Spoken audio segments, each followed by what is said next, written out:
Good morning and happy Saturday. It's a week after Labor Day, and we're local. Largely, it's been a long week for a number of reasons I'm not going to get into, and we also have more fall color this early in September than I would like, but without control over that. It's also we're on the cusp of some ugly weather coming in, so this may end up being more of a check-in really than anything else. I do have some commentary on something during the week, nothing good or bad, just weird. We'll get into that in a little bit. Let's cover some ground, get the hiking in we're going to get in today, and we'll go from there. Thanks.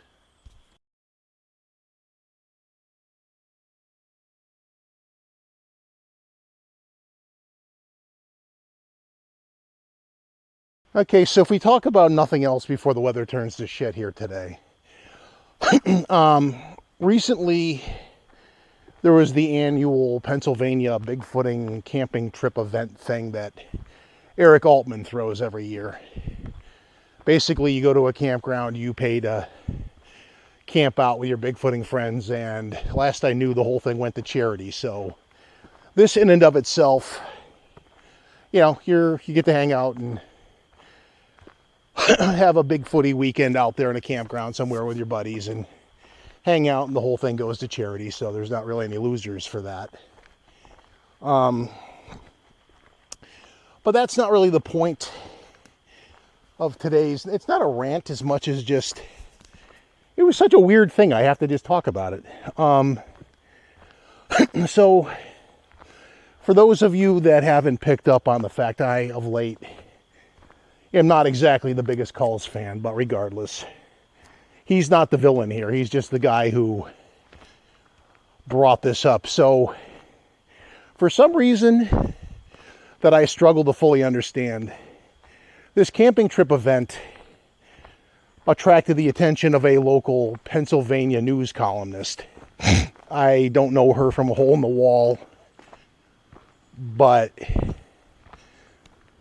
I find it funny that Steve Culls asked that if you respond to his rebuttal of her, in finger quotes, statements, you stay out of politics, because the way she laced so much of this shit with very left-wing leaning politics and assumptions, it's amazingly hard to do that. Oh my God. I mean, personally, I would, if I was listening to her do this as like a speech or something, I'd be looking for the number of the nearest mobile crisis unit to come in and evaluate this woman for some sanity, because that's how far out there I find this shit. But to not rag on Steve all the time, he actually did a pretty vanilla, neutral rebuttal of her statements. But again, I do find it hard to see how you don't really lace politics into this without, because I mean, her whole rant was nothing but these fucked up woke assumptions, and I'm not going to turn this into a Moganoid Wokanoid thing.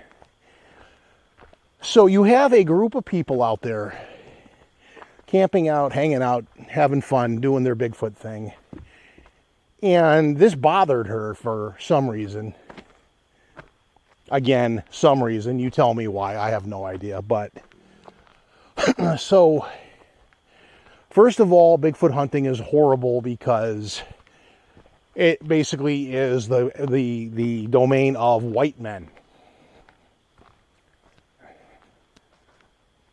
Which bothers her apparently, because if you are of this left-wing leaning philosophy, if you're not embracing diversity and all this other, and I have to delve into politics, and I am not a right-winger or a left-winger really, for clarity, but today the far left gets the honors because this woman just kind of threw it all out there, attached to a weird subject to attach it to, in my opinion. Yeah, so it's the domain of all white men, despite the fact I know of, there's a guy in my own state who is an African American who's into it. There's a number of females I know that are into it. There are a number of Hispanic folk that are into it. I have a aging Hispanic fan of my own adventures who lives in Mexico City. I don't know how he found me on Facebook, but he gives me a thumbs up now and again when I post something. He's an older Mexican biker guy, so he'd probably be an interesting guy to have a cerveza with and see what makes him tick. He's kind of like an older gent who kind of marches to the tune of his own drum. Probably be an interesting guy to hang out with for a while, but not to digress. Number of Native American folk that are into it. So her notion, this is all white guys. Shut the fuck up. No. Then she goes into how it exploits the indigenous, the native people somehow, and it just mocks that or something. And like, where you're pulling this out of is definitely the part where you poop from, because what the fuck are you on about?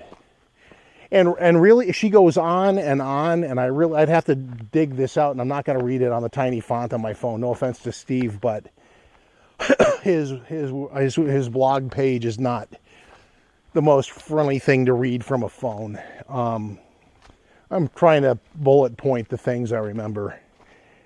But it's like all these like shaming, these guilt-tripping, shaming, like ultra left-wing freaking talking points applied to Bigfoot. It's just like an odd thing. Because she actually, I mean, she's not part of the community. I've never heard of this bitch before, but she's got that smug look of some columnist from the New York Times or somebody who has no reason to be, because you wear your politics on your sleeve and it's obvious. And again, for anyone who's about to try to guilt trip me for not being a vegan, a PETA member, or anything like this, eat shit. I'm also not a freaking MAGA person. I'm also not a Trumper. And I'll be the first one to tell you in great depth that both parties suck. They just suck differently. Anyway, that's my politics in a nutshell. Back to this idiot. What else does she cover? The indigenous thing. And then I think, if I remember right, she goes into a whole allegory of why it's mocking climate change and all this other lovely leftist talking points but you're applying it to a subject that inherently isn't political. It's just an odd thing, and I think it really highlights more so the suspect nature of this person's mental health, really, more than anything else. And I'm also annoyed because somebody with a dirt bike came through here and tore up the trail, and they go right by the sign that gets knocked down every other week that says no fucking motor vehicles, because it's a wildlife management area. That's a different rant. But I'm going to kind of criticize, crucify, and praise Coles all in one sitting in that. He made a very Bigfooter friendly, very vanilla toned response to this woman, because a lot of people would not be able to do so without drawing politics into it, because she inherently made her whole tripe left-wing politics in that special way that I'm just going to start using the term liberal because it applies, that liberals have a gift for making nothing into something has to have a problem. There's got to be a conflict. And number one, as an outside looking in intended comment, you're talking about a subject the vast social mainstream doesn't even take seriously. So how this caught this woman's attention, that's a conjecture in its own right. Secondly, when I say criticize or crucify Coles, I thought he was too nice in his retort to this, but that also means he kept it professional, so due credit given.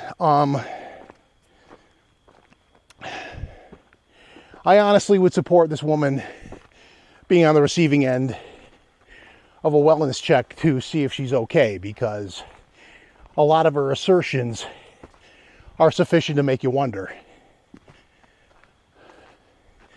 It's just this weird need to make nothing into something. You had a bunch of people get together and camp out for charity, mind you, which is a good thing, all on a subject. But the point is, arguably you had a bunch of people that are out there doing their thing and not bothering anyone. And that bothered this woman. Doesn't that strike you as odd? Because it does me. We're going to take a second, and I guess right now, well, there's a little bit of fall color sneaking in over there, but it's not, it's more green in here. But I've always found it odd. You have these people out there that just need to stir something out of a nothing, and a bunch of people out there camping for charity is really just a big fat nothing burger as far as pot stirring shit goes. And again, I think Coles did a very, I'll use the word diplomatic toned retort of this woman's bullshit. You can tell from my rhetoric, I probably wouldn't have been so neutral about it. But bullshit is what bullshit is, and so number one, he's right in pointing out there's a wee bit more diversity in the Bigfoot community, despite my other issues with it. It being a white boys good old boys club thing, no. There's an element of nepotism or favoritism on other levels, but that's not the point of today's rant. The way she's presenting it, you got a bunch of what she's not saying, but what she's trying to say is everybody that goes out there and does this looks like somebody from Mountain Monsters and is some vile right-wing fucking redneck hick chasing something for the sake of whatever she's bothered by. Again, it's really pretty lost on me. But all white men? No. You have the Forest Fleur young lady. She's granted she's white, God forbid, but she is a female and a younger one. And for the younger generation in the community, she's actually got a refreshingly level-headed approach to this. And nothing bad to say about her. You have other people of questionable... You also have a guy in Canada. I'm not going to give his name, but he's basically Native American, and he's a complete scumbag. He basically exploits his own First Nations relics and has basically blasphemed their dead for money when he's not blowing up sea lions. And he's an interesting piece of shit and a hoaxing, probably a hoaxer too. He fits the model. And no, I'm not ragging on Native Americans. There's other people out there too that they are actually kind of an exception. Maybe this is my own hypocrisy, where when they delve more into the supernatural end of this, it's partly because they may have a folkloric tie to it. You know, it's more of a cultural thing. So I'm more forgiving of it. Whereas you have like a pair of folks from the Hudson Valley who are just new agey types that basically are polluting the Bigfooting zeitgeist. I'm going to use a liberal big coffee house barista level intellectual term, the zeitgeist of Bigfootery with pareidolia and other nonsense. And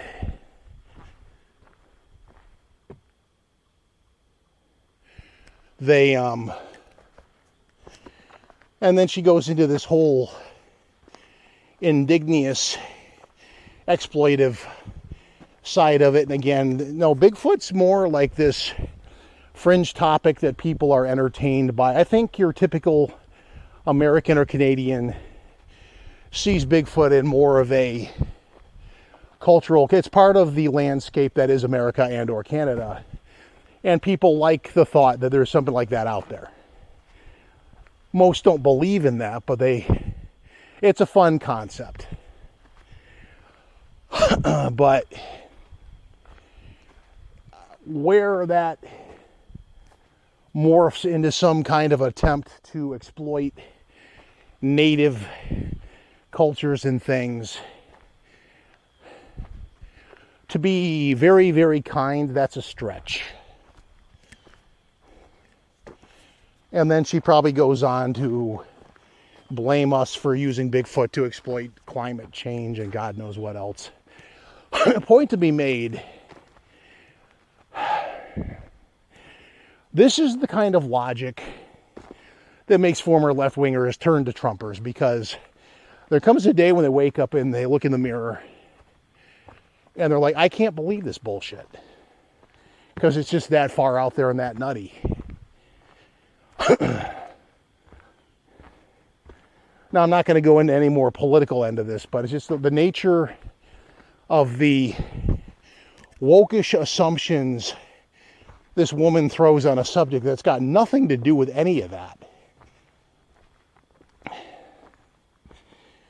are absurd.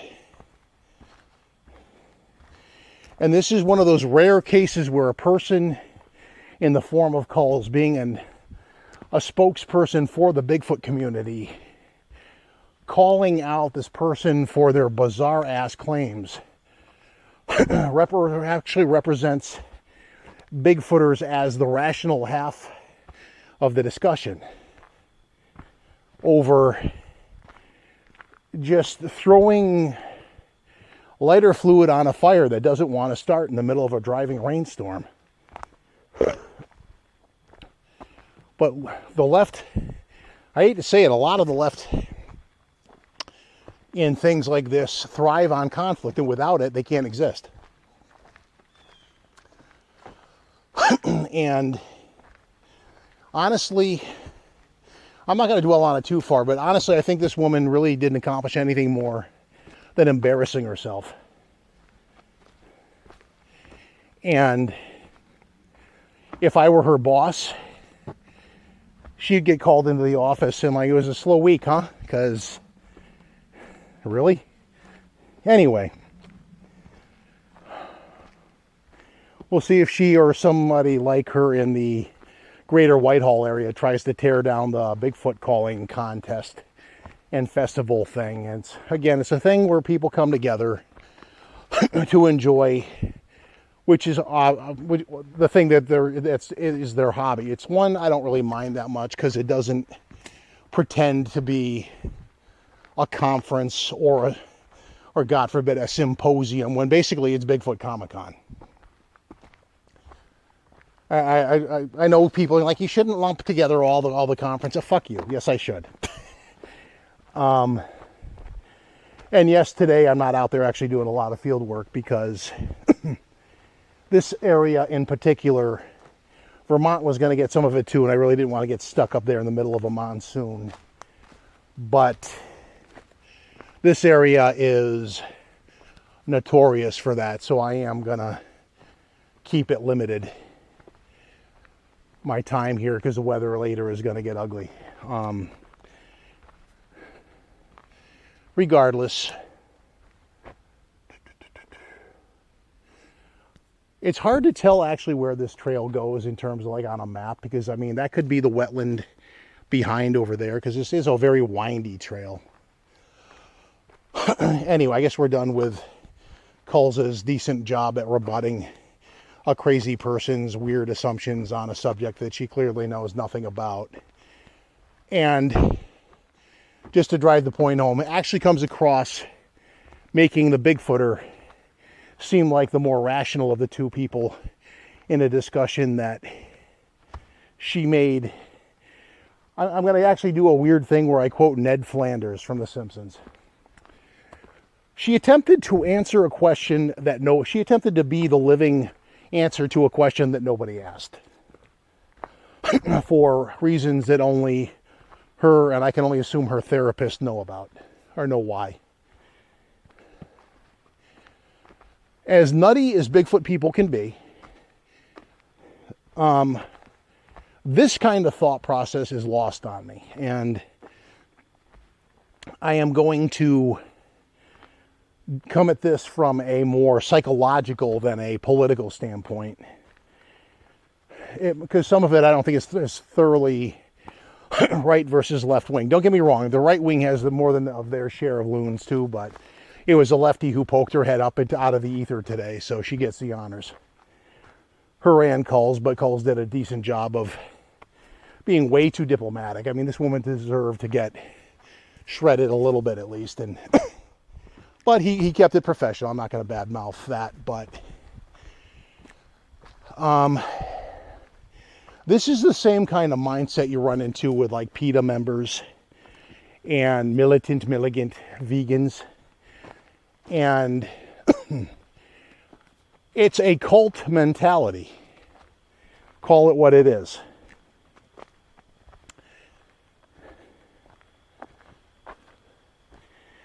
And it can be dangerous because earlier this year in northern Vermont, you had a Border Patrol agent get murdered by a pair of Zizians who were, among other things, vegan trans activists. I'm not going to touch the trans issue with a 10-foot pole because that's not the point.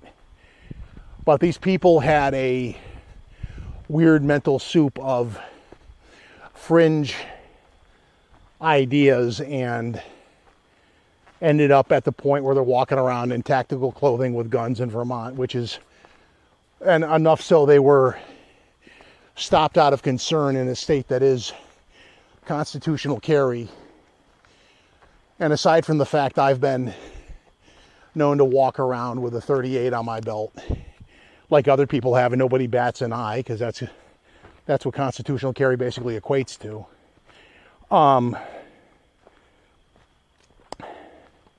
The differences state to state of gun laws is a whole different rant. We'll touch that another day, but the point is they were weird and stood out enough. They caused concerns and they were stopped. And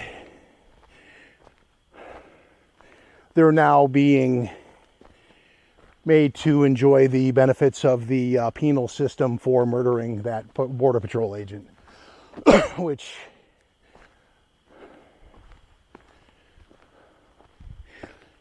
some I agree with, some I don't. Now, technically, a Border Patrol agent is not supposed to do traffic stops. That is and this is more jurisdictional nitpicking than like cop hate or something. This is just, technically speaking, on paper, they are literally what the name suggests, Border Patrol. Smuggling and immigration and things of this nature, and somebody speeding down the highway going too fast is like is the domain of the highway patrol and or state police, depending on what your state calls them. And similar but different in the case of ICE. A lot of people don't realize there are two forms of ICE. There's the HSI, which is Homeland Security Investigations. And then you have ERO, which is it's like basically immigration enforcement. So ERO technically has very little jurisdiction over an American citizen unless they're caught in the act of having like illegal aliens in the trunk of the car and they're smuggling them across the border or something of this nature. Technically they could probably bag smugglers too, I guess, but in 99% of all other interactions, they don't really have a lot of jurisdiction over people who were born and raised here, in spite of the current climate. Now, that's ERO, and this is the thing that a lot of people don't realize. That's one half of the house. The other half is Homeland Security. And these guys are more, I think a lot of the same rules of engagement still apply, but they are more generalized. ERO's role is pretty well laid out pretty specifically.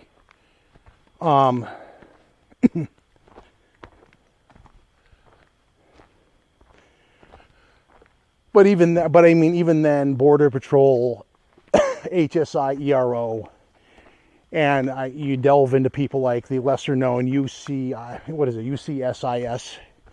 who are the people you go to if you're a green card holder to take your citizenship if you're trying to become a naturalized citizen. But they have deportation, detaining powers too, apparently.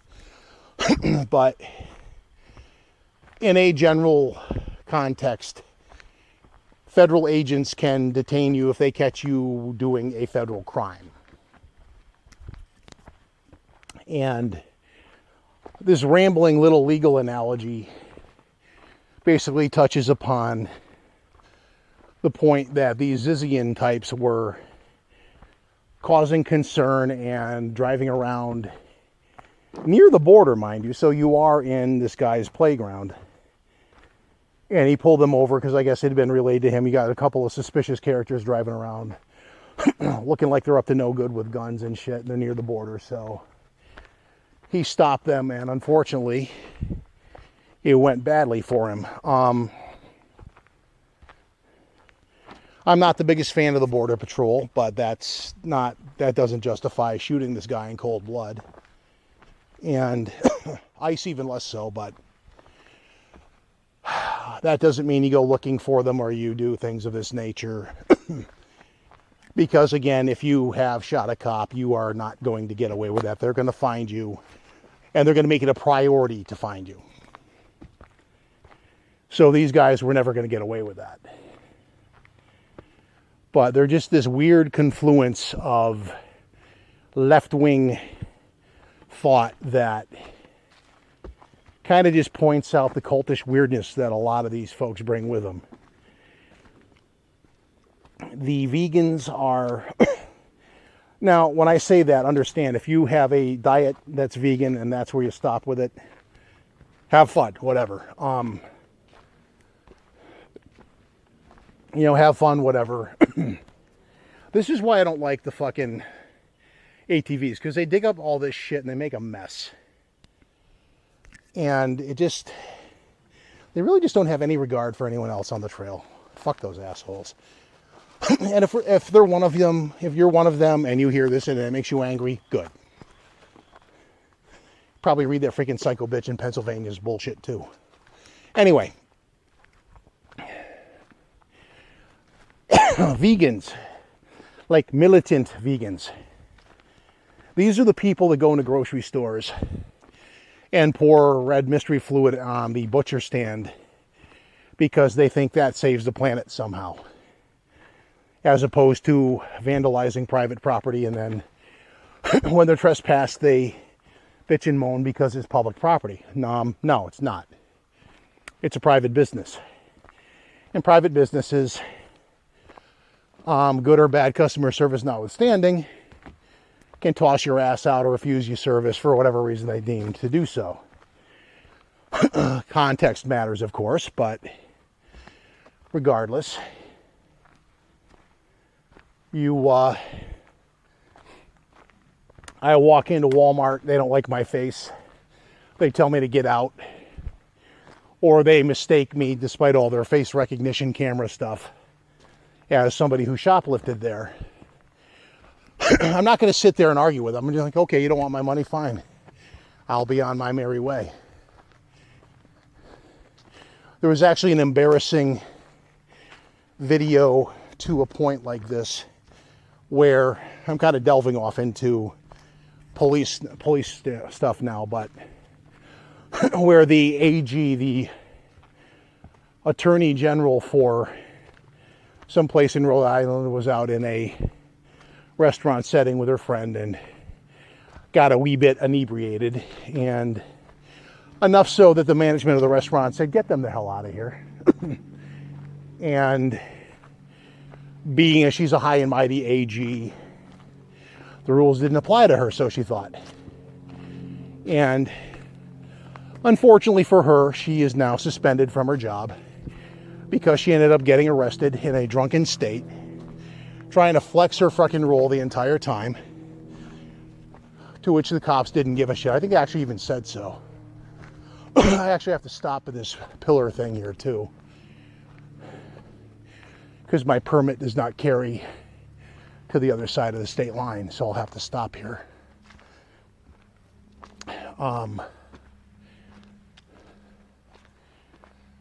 This quite literally is like a state line trail. It hurdles the state line. Or did I come out of this spot? You did. You went further than you normally did, so I'm going to go back the way I came, because that is the end of where I'm not breaking the law, so we're not going to do that.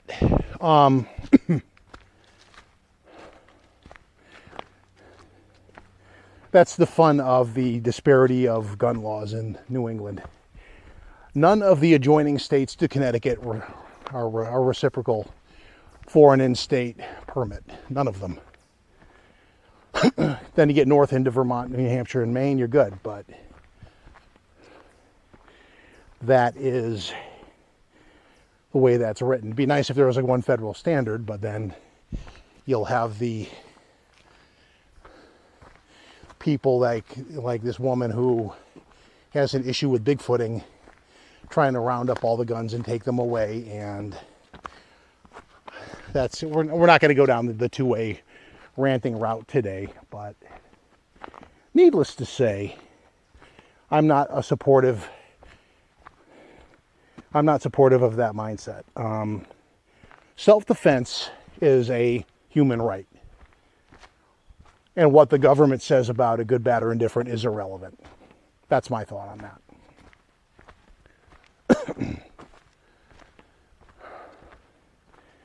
And yes, I can take that to an extreme that would probably get me in trouble, so I'm not going to voice it beyond that. Anyway, these are the people who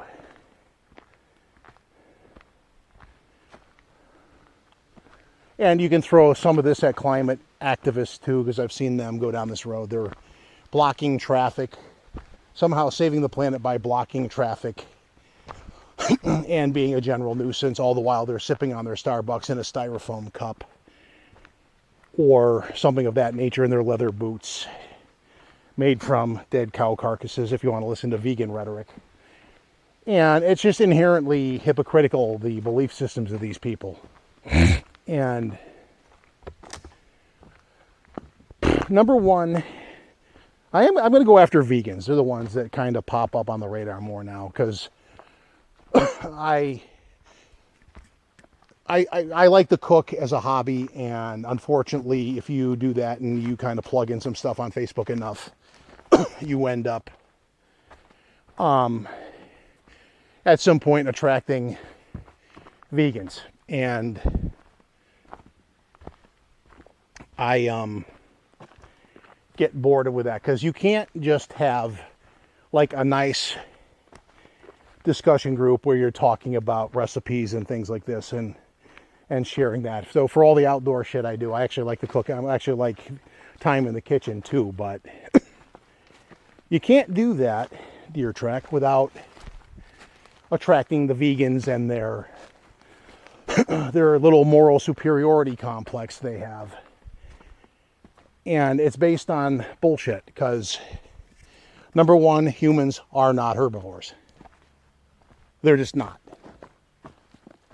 And the fact is, the diet itself does not allow for getting the daily nutrients you need to not get sick and die. And that's true, because even if vegetables have some of these same chemicals or minerals or vitamins that meat does, there are individuals out there where it doesn't break down at the same way, and it's not beneficial in the long term. And to your ethical vegan, your militant vegan, if you will, they're like, well, it doesn't matter if you fucking die as long as you're not harming the animals. Ignoring, of course, the fact that animals hunt and kill and eat each other too. The funnest one I saw the other day was vegans talking about the invasive lanternfly, at least that we have in the Northeast, and how she won't kill them because they have a right to. No, they're invasive. You fucking kill them. Shut up and do it and just kill them.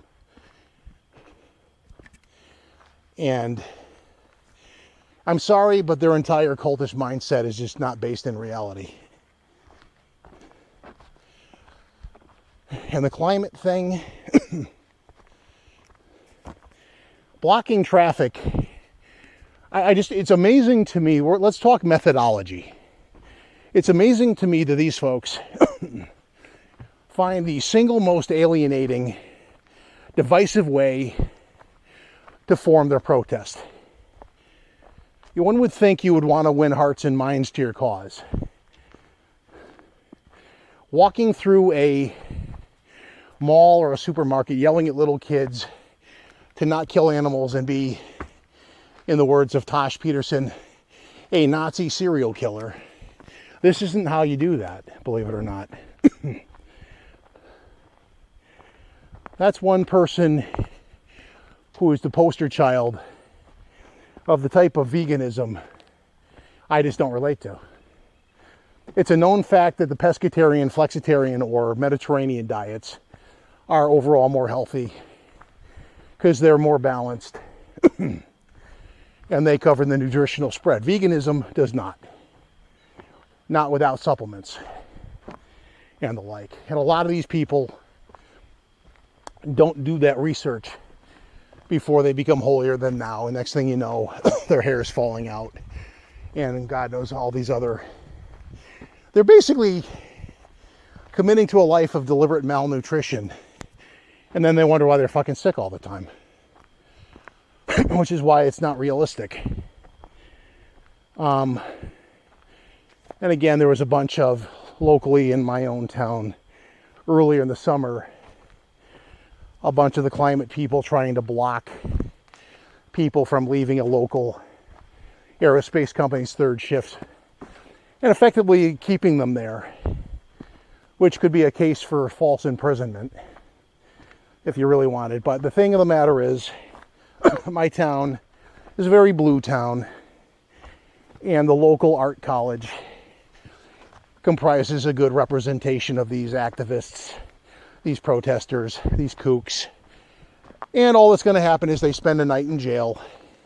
Mommy and daddy pay the fine. And that's if they even go to jail. Sometimes they'll just write them a citation and go, this is your court date, and then the judge goes bad, wags his finger, mommy pays the fine. And they're going to be back in a week to do it again. They don't learn anything. In the case of Tosh Peterson moving back to vegans, back in Australia, she got nailed with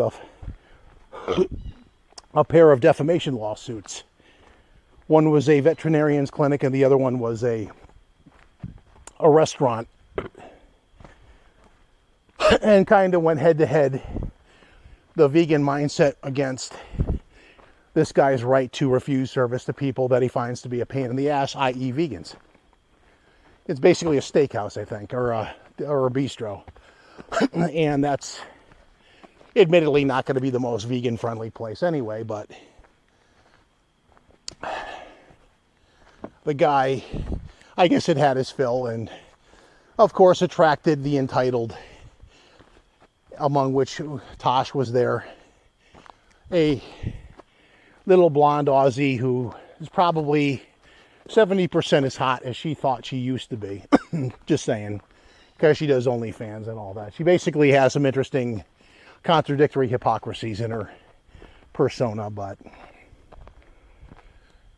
she ended up going bankrupt because the guy running the restaurant and this veterinarian clinic that she made some outlandish accusations to ended up going and suing her. And apparently in Australia and probably in the UK as well, defamation is actually a circumstance that carries a little bit more teeth than it does here in the States. I mean, hell, in Thailand, you can go to jail for it. Be interesting to see what she would accomplish going to certain other countries, because it really does help if you know the laws before you get there. There's a guy in Thailand who ended up going to jail because he wrote a bad review about the resort he was at.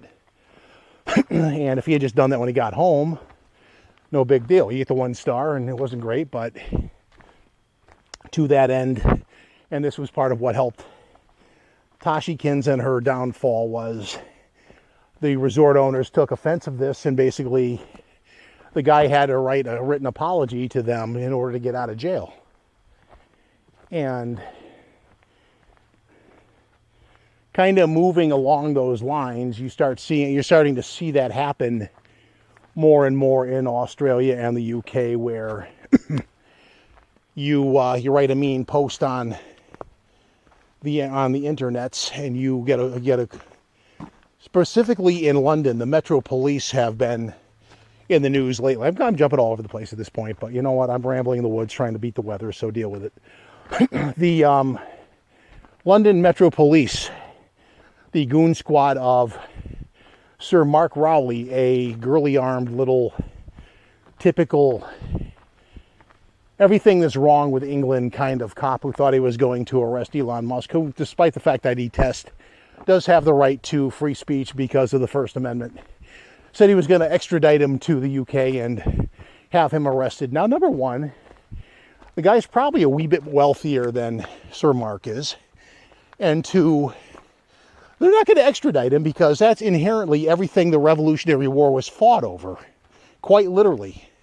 If anything, we'll send a freaking SEAL team over there to dump tea in your harbor, bitches. God forbid you ever learn to drive on the right side of the road. You heard me.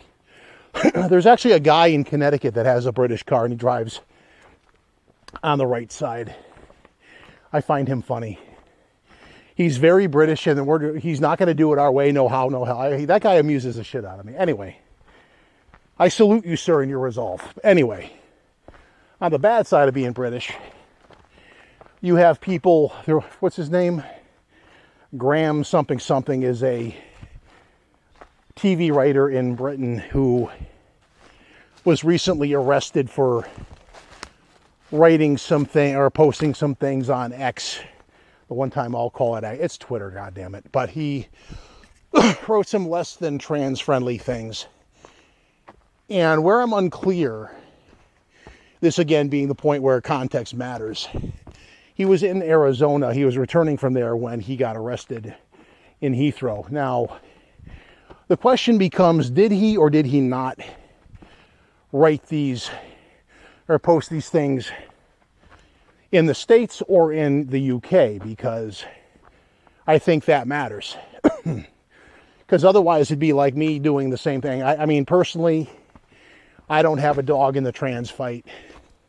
But if I were to write something glaringly less than perceived as politically correct to the people of the woke mindset in the States, and then all of a sudden somebody in London heard this and was traumatized by my two-bit opinion, not to be mistaken with my asshole, because everybody has one, but there basically would be the case, well, we're going to extradite him over here to answer for what he said. That's never going to happen, because the First Amendment, not always best represented by the rantings of some, is inherently why Elon wasn't going anywhere.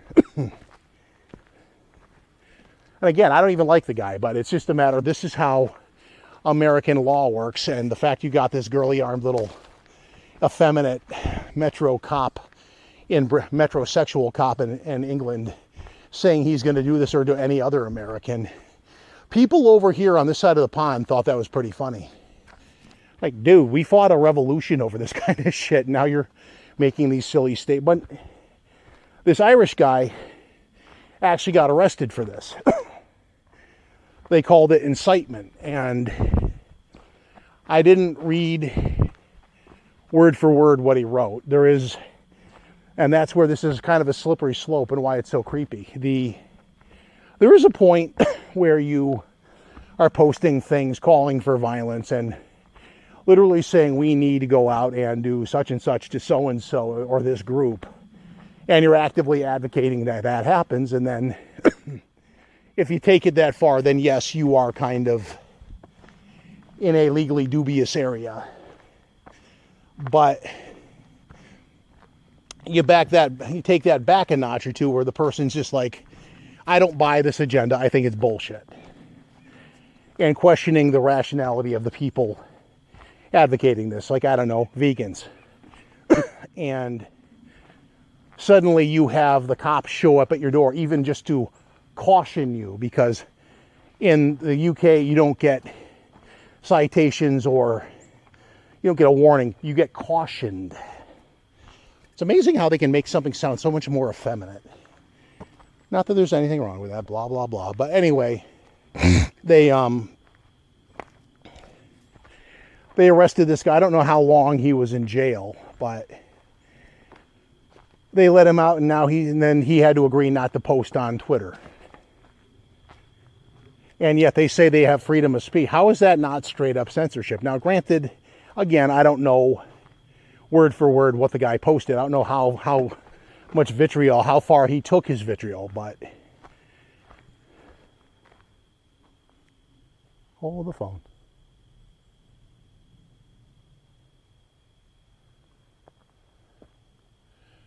We have a critter over in there somewhere. Big enough to make enough noise to be deer level big. But there are deer tracks in here, so it could be a deer. Anyway. There was I think this lady was a columnist in UK. She got arrested and was held for like 72 hours for posting something that was factually in error on the news. Not quite the same thing, but if you report and you make an honest mistake, you go to jail now. Because you think about it. You bring that kind of mindset over to the States, and suddenly you don't want to give your pronouns or visibly celebrate the diversity of now I have lost count how many different genders we have now. They just put a plus at the end because I think they just kept going with it. And suddenly you can kind of like get canceled or something over shit like this. The point I'm driving at with this long, rambling tangent going to a point at the end of it all, believe it or not, this kind of shit operates under the auspice of either like protecting the kiddies or being inclusive, when the fact is it's inherently divisive. Because not everybody's going to agree with everything. This is Orwell shit.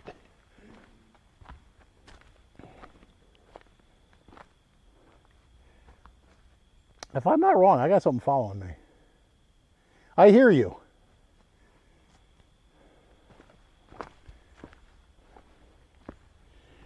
That would point more to a curious bear, which is good that I'm packing. But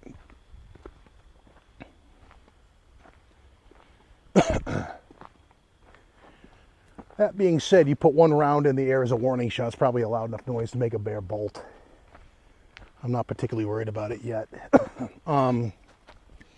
But that's the thing. It's like this Orwellian bullshit is not there to protect the kiddies. That's got nothing to do with anything. It's censorship stuff. They want to monitor, they want to control what's said. And ultimately it's going to come back to being supportive of the government's narrative. Be it the British one, the Aussie one, or the American one. Without going into bullshit like North Korea. Or Russia and the like. But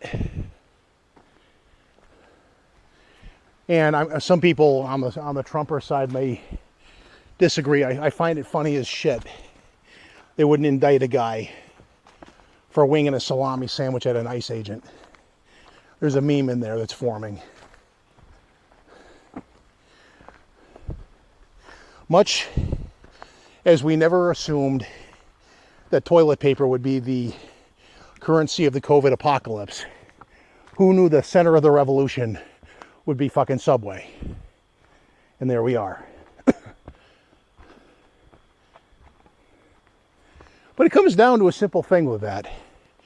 Whether it be vegans or climate weirdos or the government itself, there's one thing bullies don't do well with, and that is mockery of them. And that's why it's such an effective tool against them. Because in the current climate, you want to stand for constitutional freaking freedom and all this other stuff, the right to bear arms and all that. You got to be willing to let people say stupid shit. And for some reason, because they are British, they make it that much more creepy when they show up at your door. There was a guy who put up a sign in his neighborhood, a shopkeeper, referring to shoplifters as scumbags. And the cops showed up at his front door and told him to take it down. This way. And it's an interesting case to follow because he basically told them to fuck off. And he wasn't going to do it. So far, he hasn't been arrested. Now, that's a hard sell, really, because that to me is a hard sell, because that basically, so you're offending the people that are stealing from you. That one, there's a point where you're into the absurd, and I think at that point you're there. I think I'm going to take a rhetoric-free segment break because we've walked right off the Bigfoot reservation onto other shit, and it's and again, I'm not advocating for or against any of these things. I mean, well, except for vegans, the dietary kind, whatever. The ones that pollute my Facebook feed with their freaking ethical nonsense, you're not ethical, you're just like nutty, so stop it. Anyway, we'll be back in a bit, and if any of my stuff, my opinions were problematic for you, there are other channels. So have a nice day, and we'll be back in a bit. The weather seems to be rolling in a bit, a little bit of a calm period before the storm, so to speak. I never did see what was following me. I presume it was some kind of a forest creature. I don't assume anything special, but I did kind of promise I didn't really have an agenda today, so this one was kind of a rambling, disjointed rant in the woods. Until next time, if you don't agree with my opinions, you have every right not to. That's kind of like what the First Amendment is and is not. And like, subscribe, leave death threats, leave criticisms, yell at me, don't yell at me, but we'll catch you next time. So, bye.